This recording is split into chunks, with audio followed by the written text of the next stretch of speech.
Bismillahirrahmanirrahim, wa salatu salam ala ashrafil mursalin. Wa ba'd. Bon, bienvenue dans ce deuxième cours sur la technologie Wi-Fi. Dans ce cours, on va parler sur la couche MAC de la standard 802.11. Donc, dans la couche MAC, on va voir l'architecture et l'opération.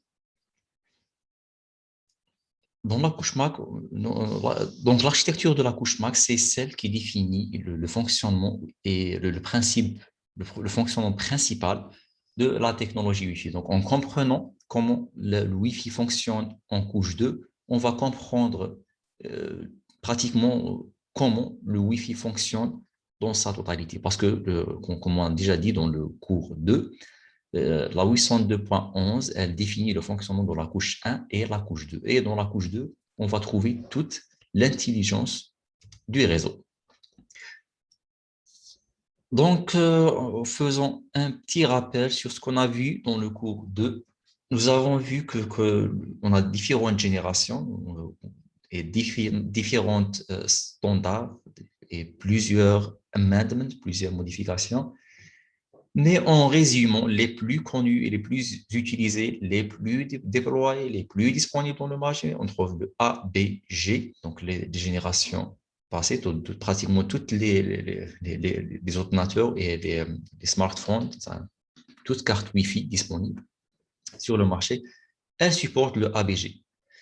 Les plus modernes supportent la technologie N et les plus récentes supportent la technologie AC et AX. Donc, pratiquement, on est dans la version, ou bien la génération 6, qui est un peu récente sur le marché. Donc, c'est la différence entre ces différentes générations, si vous voulez, de Wi-Fi, c'est que chacune, elle a sa propre méthode de transmission et elle supporte un certain nombre de débits, un certain nombre de débits ou bien un certain, disons, un certain débit bien spécifique, c'est-à-dire le débit supporté par exemple par la 802.11a, ils sont bien spécifiés. Donc, on ne peut pas supporter n'importe quel débit de 0 à 54. On ne supporte pas, par exemple, 51, 51, etc. On a un nombre discret, un ensemble discret de débits supportés par chaque technologie, par chaque version, par chaque génération de Wi-Fi. Ceci va avoir un impact sur le fonctionnement de la couche MAC,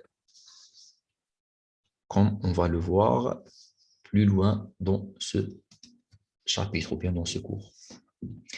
Donc, faisons un petit rappel sur les différentes couches qui existent dans le modèle OSI. Donc, nous avons la couche application, la couche transport, la couche réseau. Donc, ces trois couches ne sont pas très pertinentes par rapport à notre étude, parce que dans le Wi-Fi, on focalise plutôt sur la couche 2 et la couche 1. Donc, la couche 2, elle reçoit le PDU de la couche 3, de la couche réseau. Le PDU de la couche 3, c'est le paquet plus l'entête IP et UDP TCP. Donc, c'est le SDU de la couche data link. Donc, dans la couche data link, on va ajouter un MAC header, donc un en-tête de la couche MAC, et un MAC FCS, donc c'est pour le contrôle des erreurs. Et dans la couche physique, on va aussi ajouter un en-tête physique, un en-tête de la couche physique. Donc, cet en-tête, il est très important et il est spécifique à la technologie Wi-Fi. Donc, on va voir plus loin qu'est-ce qu'il contient, cette en-tête. Donc, la couche data link, la couche liaison de données, elle est subdivisée en deux sous-couches. La sous-couche LLC, Logical Link Control, et la sous-couche MAC. Donc, le Wi-Fi 802.11 utilise la même LLC de la 802.3, donc de Ethernet. Donc, il utilise la même technologie, dans la même structure de trame dans le niveau LLC. Ceci et bien sûr, il est justifié car le Wi-Fi est souvent utilise un point d'accès ou bien des dispositifs qui sont reliés par la technologie Ethernet. Donc, la compatibilité entre Wi-Fi et Ethernet, elle est primordiale. Donc, c'est pour ça que le Wi-Fi utilise la même structure LLC pour faciliter le traitement lorsqu'on transfère un paquet d'un réseau Wi-Fi vers un réseau filaire Ethernet et vice-versa. Dans la couche MAC, on est obligé d'introduire des changements. Dans la 802.11, on ne peut pas donc utiliser la couche MAC des réseaux filaires.